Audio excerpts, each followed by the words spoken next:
Egizaklar bitta hayotdan boshlangan ikki taqdirlar. Bitta spermatozoid, bitta tuxum hujayra uchrashadi.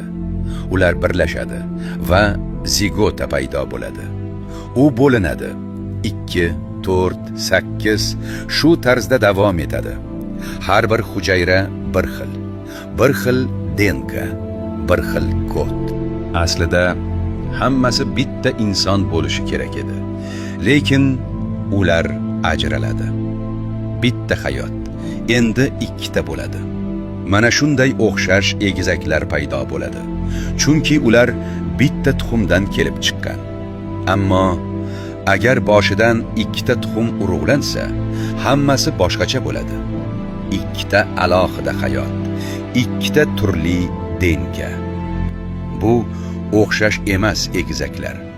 Ular hatto oddiy aka-uka yoki opa-singildek farq qiladi. Agar bitta tuxum hujayradan paydo bo'lsa, ular o'xshash egizaklar bo'ladi. Ikki inson bir xil DNK bilan, bir xil boshlanish, lekin boshqa hayot.